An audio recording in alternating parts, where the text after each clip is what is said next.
Good evening, I'm Andrew Chang. Adrian is off. Tonight, the Finance Minister reveals he forgot to reimburse the We organization $40,000.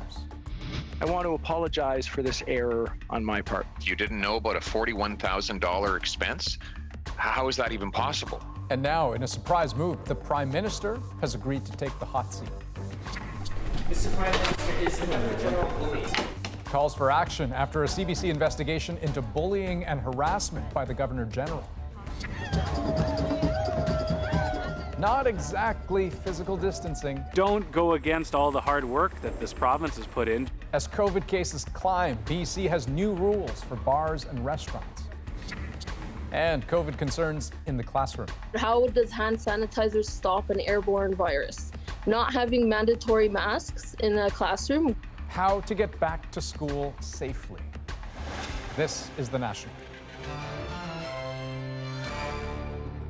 A surprise admission today in the growing We organization controversy. Finance Minister Bill Morneau was set to testify today about family ties to We when he began by telling MPs that he, his wife, and his daughter had traveled abroad at We's expense and that he just today reimbursed some of that money.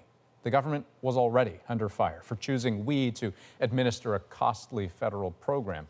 And after MPs were done grilling Morneau, the Prime Minister's office made an extraordinary announcement.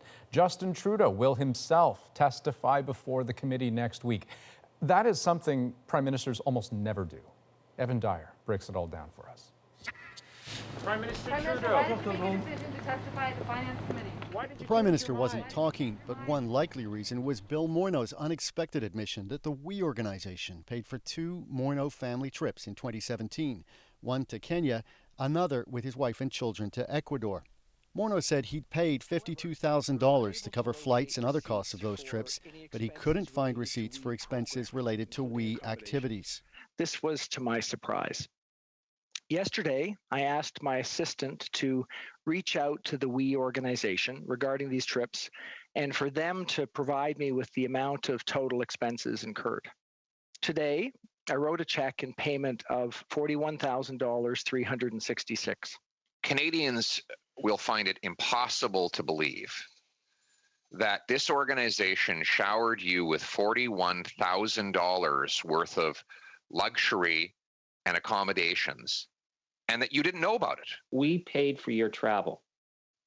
That has the apparent perception of attempting to buy political influence. It's completely unacceptable for a finance minister, for any minister, to accept illegal trips, which is what Mr. Morneau seems to have done, and only paid the money back on the day that he was scheduled to testify. So we believe it's time for Bill Morneau to resign. In his defense, Morneau also testified that his family donated $100,000 to We, half in 2018 and half just last month. It's not clear if that second donation was made before the current controversy started to gather steam. The subsidized family travel adds to a growing list of personal benefits that Trudeau and Morneau family members have received from the charity, including lucrative speaking fees, paid and unpaid jobs for the kids, and flights and hotels for the Prime Minister's wife. All questions the PM himself will now have to face, along with his Chief of Staff, when they both appear before the same committee. Evan Dyer, CBC News, Gatineau, Quebec. Vashi Kapelos has been digging into this as host of Power and Politics. So Vashi, how significant or damaging were today's revelations? Look, Andrew, it wasn't pretty for them. I'm thinking even specifically of what the finance minister said during his testimony. He did the accounting yesterday. He cut the check today.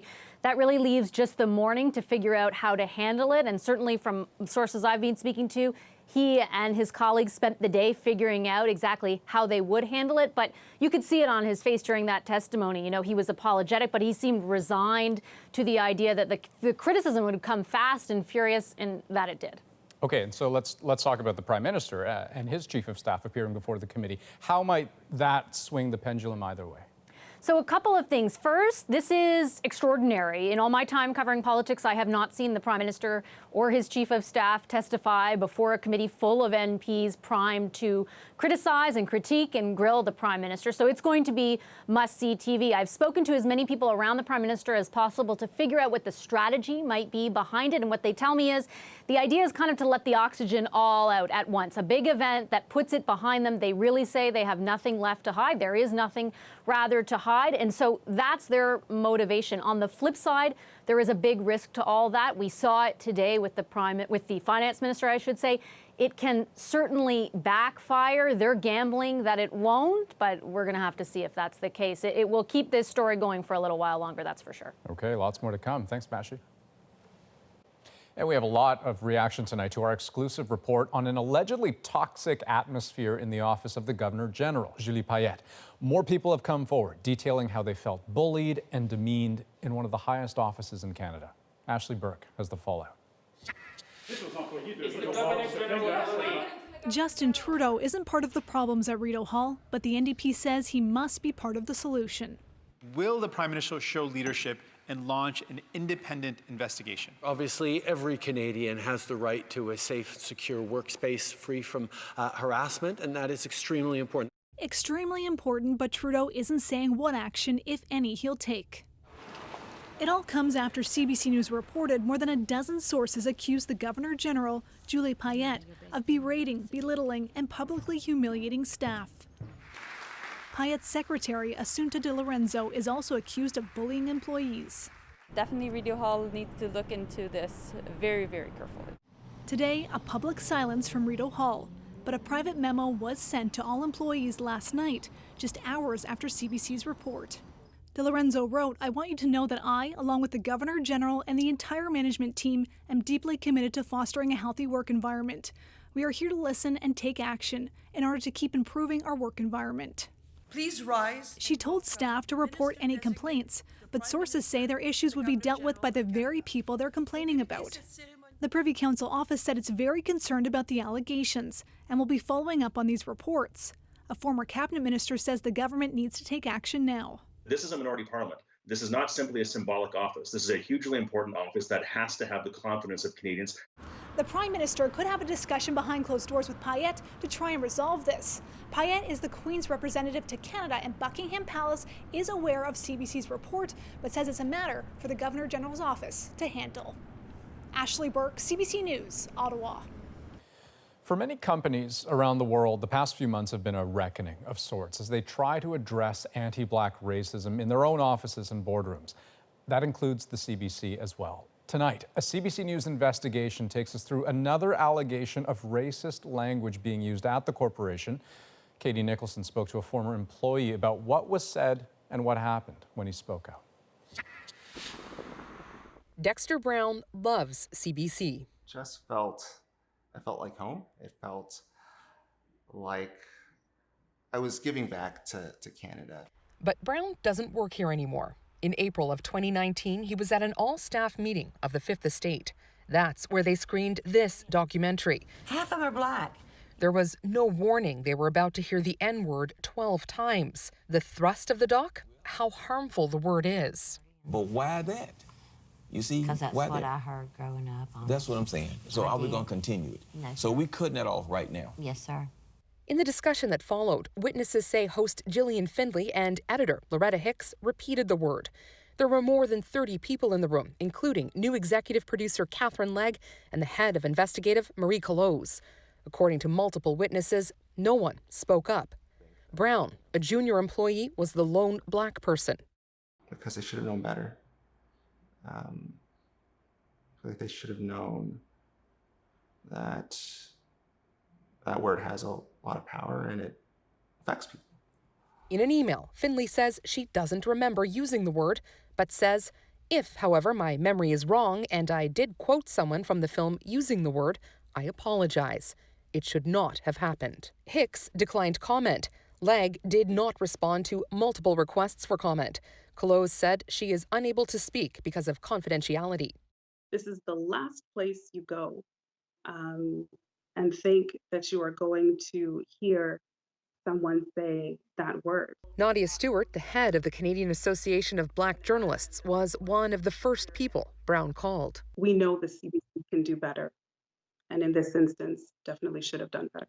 Emails show Brown briefly spoke to Legg the next day, but there was no resolution and no apology from colleagues. Yeah, an apology would have been great. It would have meant a lot to me. Brown lodged a complaint asking to be moved off the show. He says he was offered other temporary positions, including one under the same manager, but he wasn't satisfied with the options and stayed put. CBC hired an external law firm to look into work culture at the Fifth Estate, including the use of the N-word. When the investigation was over, he wasn't allowed to see the report. Well, I was hoping to get a bit more information about what happened and steps that would be taken to address the issue, to make sure that something like what happened there wouldn't happen again. In a statement, CBC says the investigation was comprehensive and confirmed corrective actions were taken, but couldn't say what they were, citing confidentiality. The Weekly starts now. But since the incident, host Wendy Mesley used the word twice in editorial meetings. To know that another journalist of color had to face something kind of similar to what I faced, that was really tough. In recent weeks, CBC has announced a number of changes to tackle systemic racism and increase diversity. It's too late for Brown, who took a job at CTV, but he still hopes for positive change at the public broadcaster.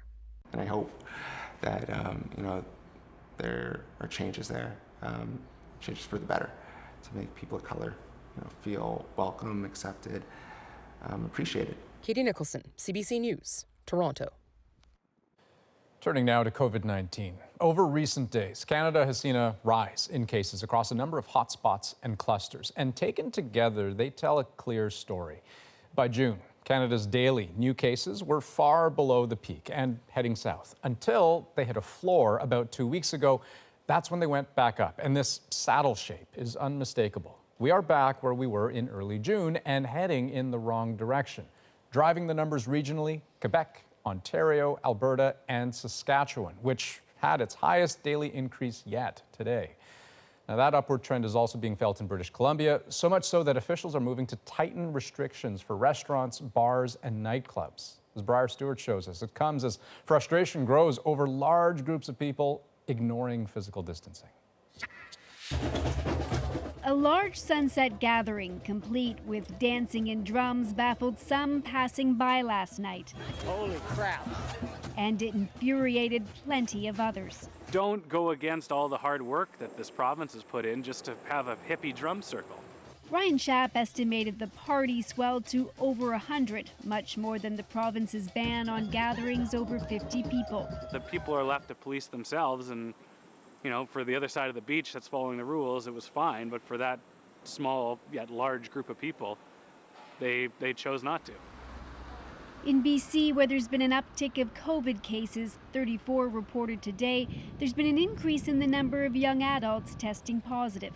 But if you are in a crowded location, being outside is not enough. We know that it can be transmitted when you're having close conversations. Today, the province also tightened rules for some businesses. Anyone going to a restaurant or bar must have a seat. No one can get a drink for themselves, and establishments have to ensure that people aren't crowded around.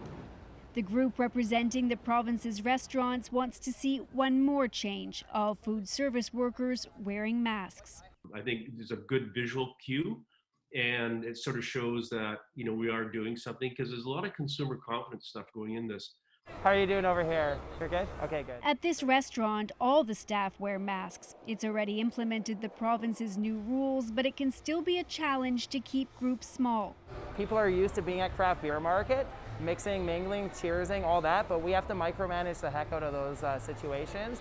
Because inside, restaurants can't seat any parties larger than 6. But outside, where there's little enforcement, it still comes down to good judgment. Briar Stewart, CBC News, Vancouver. Now, many of Saskatchewan's 60 new COVID cases are in communal living situations. Almost all of the new cases are related to an ongoing outbreak in a number of Hutterite communities in southwest and west central Saskatchewan. Health officials say 48 of the new cases are on colonies, and 43 of those are from a single colony, 200 kilometers west of Regina. The number of active cases has now climbed to 190, the most since mid-May. 7 out of the 8 new cases announced in Manitoba today were also in Hutterite communities. There are now 35 infections linked to colonies in the province, with most related to a large gathering in Alberta last month. Now, globally, COVID-19 cases hit a grim new milestone today. The number of confirmed infections exceeds 15 million worldwide, and the death toll continues to rise. More than 619,000 people have died from the virus. The overwhelming majority of those in Brazil and the United States, which we know is a big driver of those global numbers. Nearly 4 million cases there and 142,000 deaths. The American daily death toll had been falling, but now, for the first time since early June, more than 1,000 people died from COVID-19 in a single day. Now, for a second day in a row, Donald Trump took questions at the White House coronavirus briefing. But the pandemic didn't seem to be his biggest concern. The president also announced he would be sending more federal officers to major American cities. Salima Shivji looks at his latest law and order strategy. Seattle's pledge to defund its police department. A dark message of fear that Donald Trump knows will appeal to his base. Joe Biden said he's absolutely on board with defunding the police. A falsehood, painting his Democratic opponent as soft on crime. I'm sorry that there is no one here to answer your emergency call. This ad and 2 others are in regular rotation. The Trump campaign spending nearly $20 million in just 20 days to hammer the message home. All as protests get worse in Portland. Federal forces from several agencies, including Homeland Security, on the ground fueling tensions with protesters. The president today making good on a promise to send more agents to cities run by Democrats. These same politicians have now embraced the far-left movement to break up our police departments, causing violent crime in their cities to spiral. They'll go to Albuquerque and Chicago, which is struggling to contain a spike in gun violence, with Trump saying other cities could be next, despite local leaders furiously denouncing the move. Nameless agents pulling people off the street, depriving them of their constitutional rights. That is not what a democracy looks like. These scenes are also causing discomfort among some Republicans, like Tom Ridge, the first Secretary of Homeland Security under George W. Bush and a former governor of Pennsylvania. The department was established to protect America from the ever-present threat of global terrorism. It was not established to be the president's personal militia. But the sinking poll numbers the Trump campaign is trying to fix by leaning into a tough-on-crime message doesn't look like the right strategy when it's the rapid spread of the virus, not law and order, that's top of mind for many voters. Salima Shivji, CBC News, Washington. Another favored Donald Trump target during an election, asylum seekers. But when they come to Canada from the U.S., they can be sent back under what's called the Safe Third Country Agreement. Now, a federal court says that practice is wrong and that the agreement leads to the violation of charter rights. As Farah Morales shows us, that ruling represents a seismic shift. They are images that are hard to forget. Asylum seekers with luggage in tow, crossing from the U.S. into rural Quebec on foot. Under the Safe Third Country Agreement, this is the only way they can seek asylum in Canada, because if they arrive at an official border crossing from the U.S., they'd be turned back and asked to seek asylum there. Today, a federal court judge ruled that violates their human rights. This ruling is not only significant, it is groundbreaking. Amnesty International Canada is one of the groups that was part of the court challenge. This has been years now, really since day 2 after Donald Trump took office. Groups have been calling on the Canadian government to take this step. I think people did see those images of kids in cages in the U.S., of families being separated in the U.S., and people don't realize that our immigration system is intimately tied up with the U.S. immigration system in many ways, and the agreement is one of those. The federal court justice ruled the way the U.S. imprisons refugee claimants violates the Charter of Rights. Today, those who work to help refugees resettle are welcoming the decision. When people are seeking safety, they're simply seeking safety. We're really happy to see this decision. Today, the Minister of Public Safety stood by the agreement. We were always mindful of our international convention obligations to those seeking refuge. The Conservatives want the government to appeal today's ruling and to strengthen the agreement. We have urged the Liberals for years now to negotiate with the United States repair and fixes for the loopholes in the Safe Third Country Agreement. The federal government is now reviewing the decision and has 6 months to respond. Until then, the agreement remains in place. Farah Morali, CBC News, Toronto. Alberta RCMP laid terrorism and kidnapping charges against a 34-year-old Calgary man. Hussein Barot is alleged to have traveled to Syria 6 years ago for ISIS training. It's important that law enforcement send a message that there is no immunity for Canadians who go abroad to commit acts of terrorism. He is scheduled to appear in court on Friday in Calgary. Police say the investigation is ongoing. The overall goal of this operation is to bring it to a very peaceful resolution. A search continues in Nova Scotia for a man accused of stabbing a police officer after allegedly assaulting his common-law spouse on Monday night. Police say they tried to apprehend Tobias Doucette yesterday, but he escaped. The injured officer is recovering in hospital. We believe that on the morning of the 9th of July, sadly, all those sad events had already been played, and all three were already dead. A difficult update from Quebec Provincial Police. They say Martin Carpentier killed his 2 daughters and then himself. Officials say it all happened within the first day after the 3 went missing 2 weeks ago. The investigation had triggered an Amber Alert and a widespread manhunt. Well, as many as 10% of people who contract the coronavirus can experience debilitating symptoms for months. I'll start to cough again and my chest gets tight. I feel like, almost like there's cobwebs in there that I can't get a breath down past it. Up next, the folks who call themselves COVID long haulers. Plus, Nova Scotia announces its back-to-school plans. The best place for children is in the classroom. But lots of parents, kids, and educators across the country are still waiting to find out what September holds for them. So, our doctors are here to talk about whether it's safe to go back, and if so, how we should do it. We're back in 2.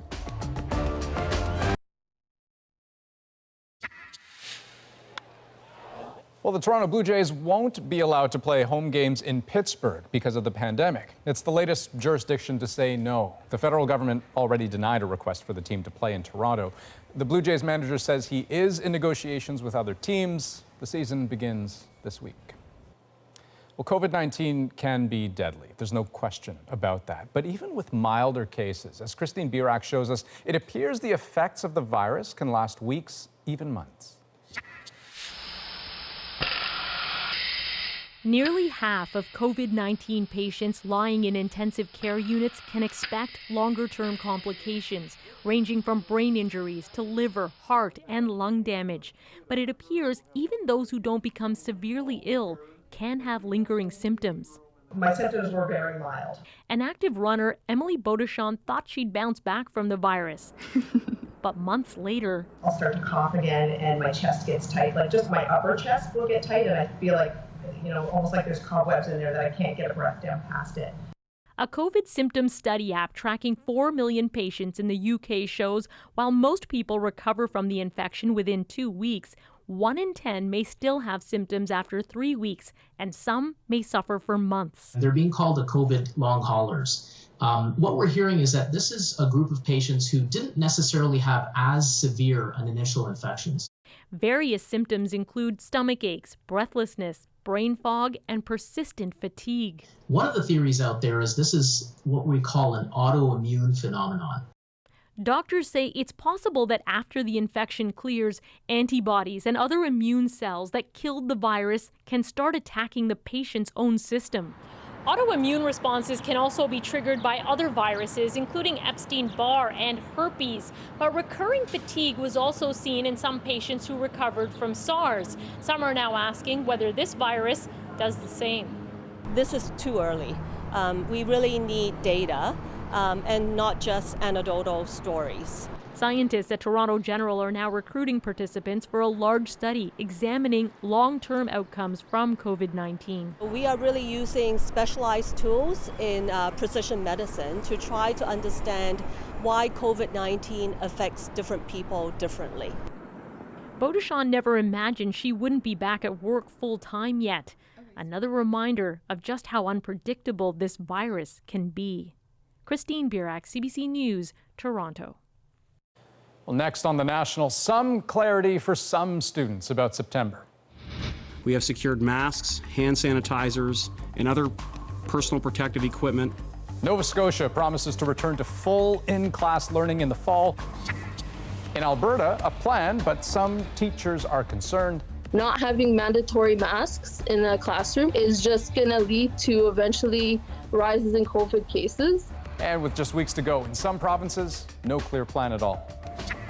So we know you've still got questions about kids and COVID. Our doctors are standing by to talk safety in schools. All that starts right after this.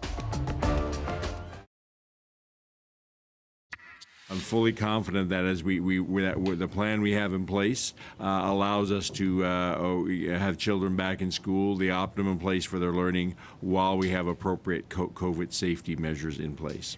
Well, there you have it. Nova Scotia has announced that students will be back in class in person in the fall. But back to school won't exactly be back to normal. There will be some big changes, including mandatory masks on buses and in high school hallways, and an end to big gatherings like assemblies, all measures to reduce risk.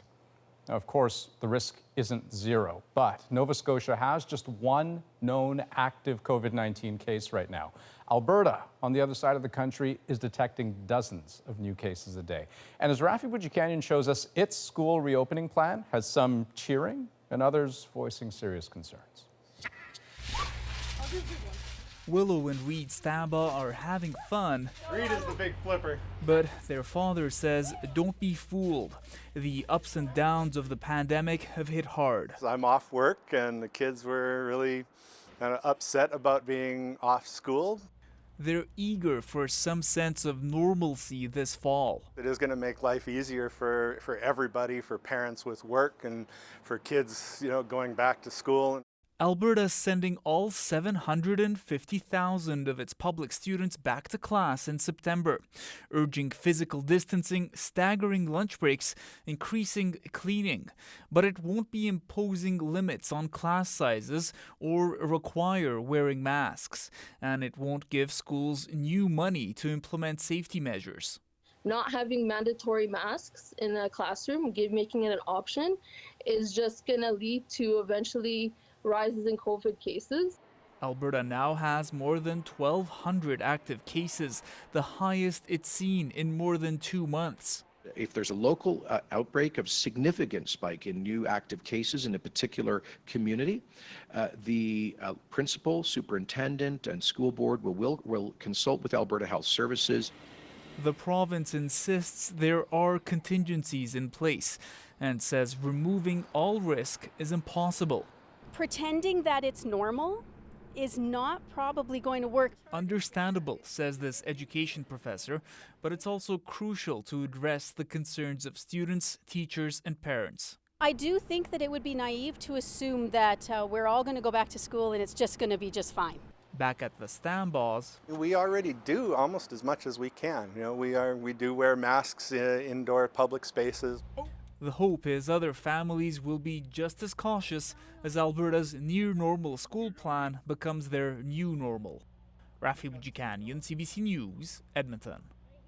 Okay, when we come back, what the experts say about making sure schools are safe. Our doctors are standing by to take us through what you should expect from your child's school.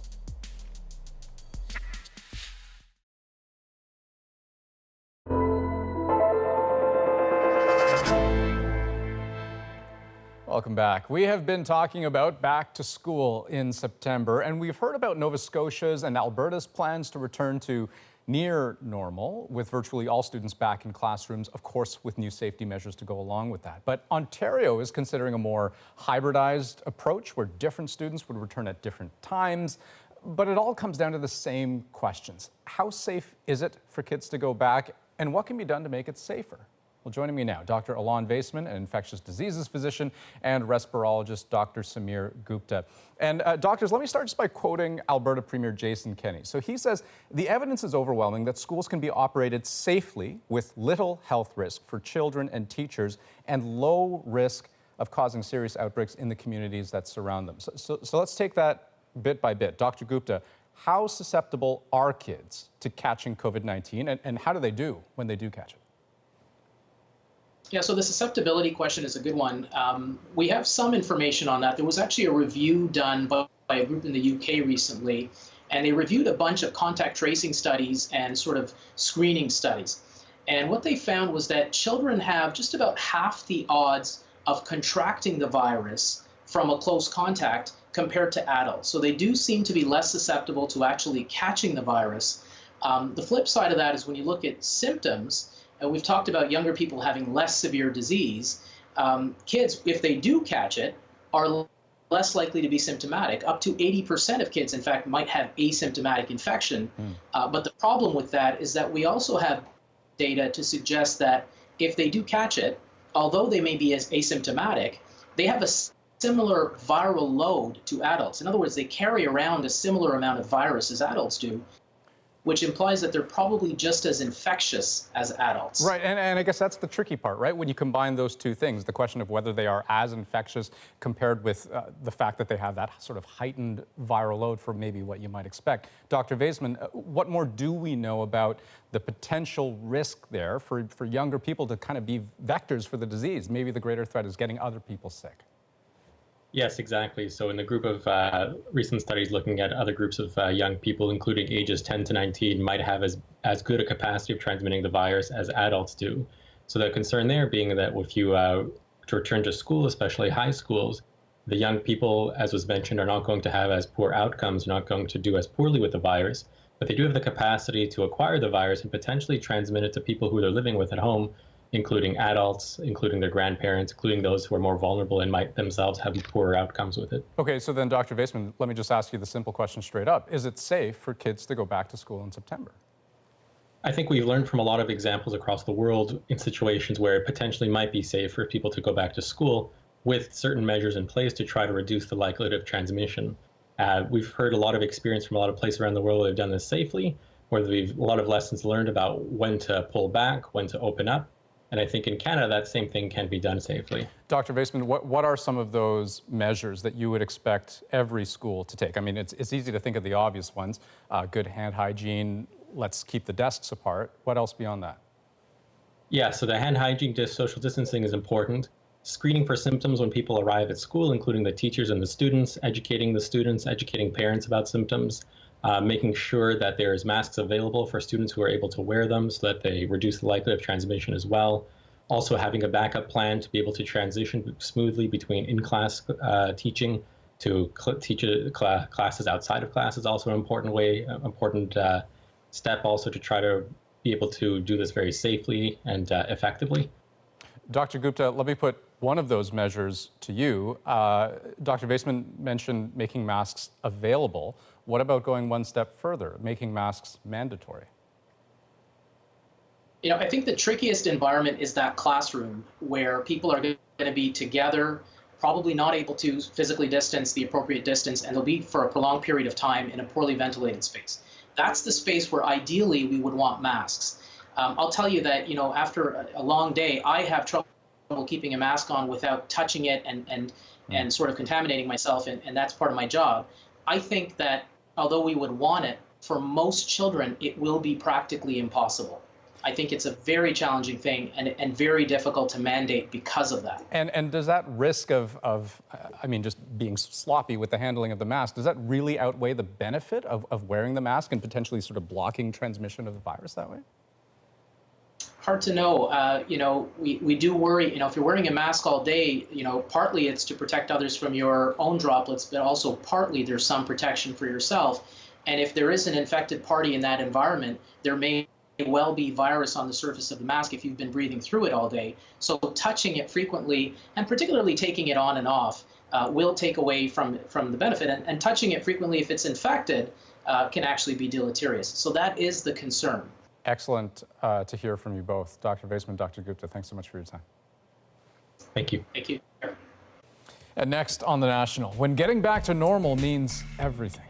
The first day I dropped Emily off, and I said to my husband, like, I just feel like I can breathe. Next, how the reopening of programs for people living with disabilities can make all the difference.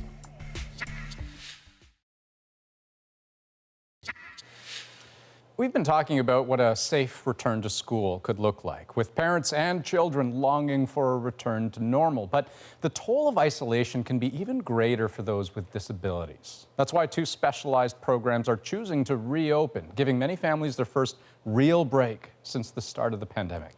Joanna Remiliotis shows us. Rett syndrome is a genetic neurological disease that Emily was diagnosed with just before she was 2. Means that her body doesn't do what she wants it to do or what it should do. So basically her body doesn't work. Have fun at camp. We'll see you tonight. Be good. Life isn't easy for 6-year-old Emily Higgins, but there are bright spots, and they're heading to one. Let's go, kiddo. The camp Emily is going to is nearly an hour away. Oh my gosh, Emily. You are gonna have such a good day. But it's a lifeline. Yeah. Now more than ever. You do love camp, huh? Even the first day I dropped Emily off, and I said to my husband, like, I just feel like I can breathe now, because it was really hard.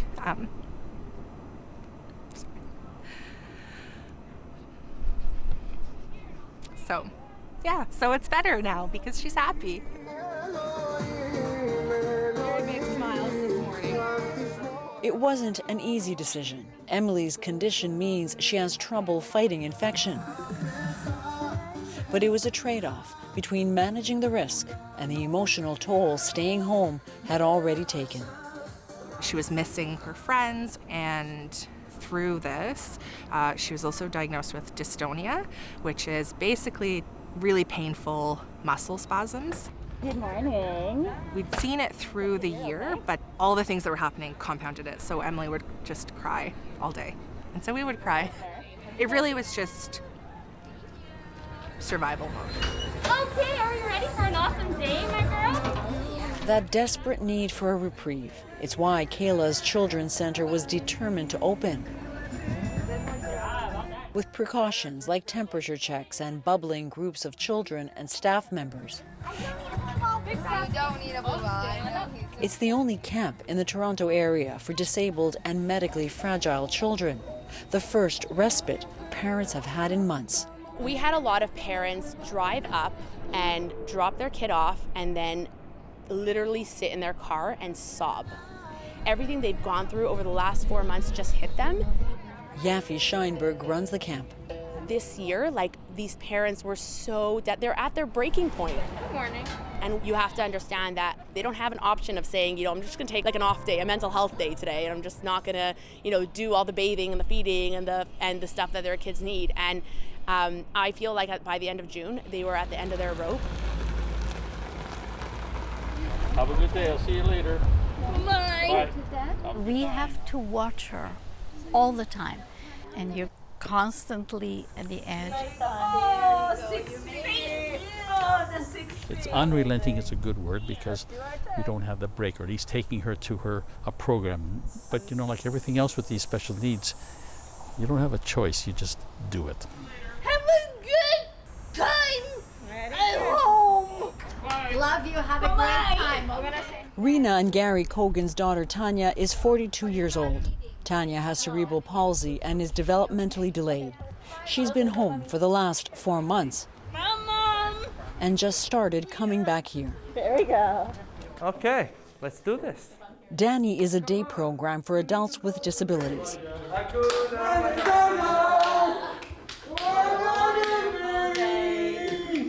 It looks different now, but they're together again.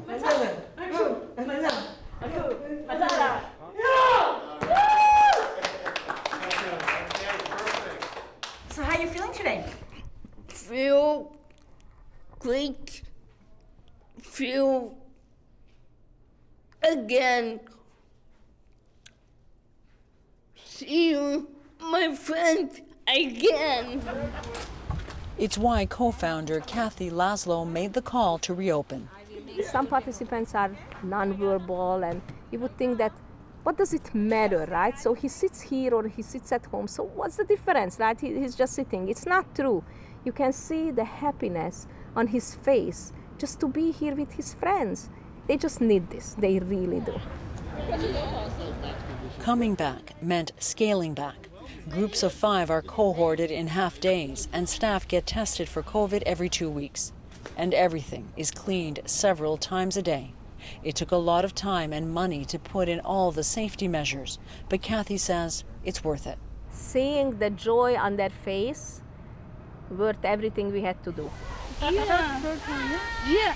They all very happy, even if they're not able to so much demonstrate, they are very happy. But when they are actually can demonstrate their happiness, it gives us joy too. Holy smoke, look at them all. Yeah. For Rena and Gary, it's a chance to drop their guard for a few hours, to enjoy their garden and each other. You're doing good. Yeah, very well. Often, you know, we're tense, like even your body is constantly tense, and you just sort of relax because we know she's in good hands where she is. And however lovely the break, it always comes back to one thing. But she's happy.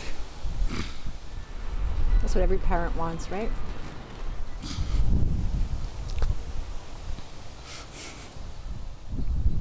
Yep. Yep. When she's happy, we're satisfied. Where are we going? Happiness can be fleeting. The goal here, to keep recapturing it. Emily understands everything and uses a device to communicate. She tells us she's had enough of the sun and of us. Goodbye.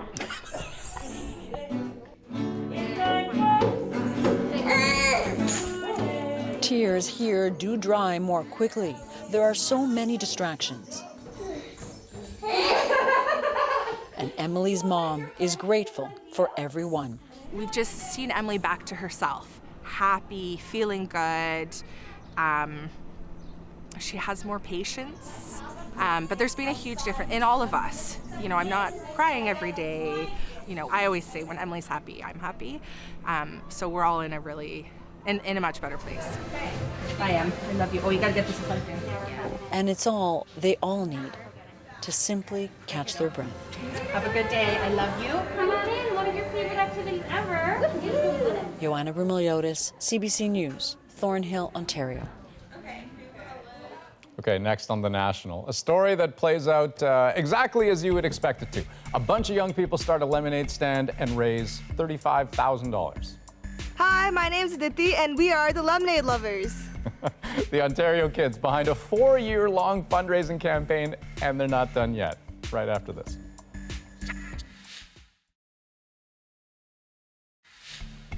This group of kids call themselves the Lemonade Lovers. Their goal, pretty straightforward, sell some lemonade and raise some money. Their fundraising campaign has been going strong for 4 years, and this year, even COVID-19 could not stop them. It's our moment. Hi, we're the Lemonade Lovers. We have been fundraising and donating money for the past 4 years. All the money goes to Sick Kids Hospital. So Lemonade Lovers is our tiny little organization in which we fundraise and donate money to sick kids. We thought that since we're doing something, why don't we use this for a good reason? And so we thought, why not fundraise, and everything we get, we can donate it to sick kids. In our first lemonade stand, we collected $600, and all together in the past 4 years, we've collected over $35,000 and donated it all. And when we went there, we actually saw the wall on the side that they have. And if you raise $50,000, your name goes on the wall. So that was even more motivation for us. We're like, we need to get that money and we need to get our name on that wall. Due to COVID-19, we can't actually have an actual lemonade stand, but we are definitely moving on to the virtual aspect of it. We have some dance videos, we have some green screen voiceover videos. We're trying to make sure that our message gets out and more people donate. So hey, they're doing good work. They're hoping to raise thousands of dollars this year if they can. And at this point, you may be wondering, wait a second, how on earth did they raise $35,000 with just a lemonade stand? Because wouldn't you have to sell like 8 trillion glasses of lemonade? They have managed to parlay this simple lemonade stand over the years into an actual event. They have donors, they have sponsors, and yeah, pretty ambitious. That's The National for this Wednesday, July 22nd. Good night.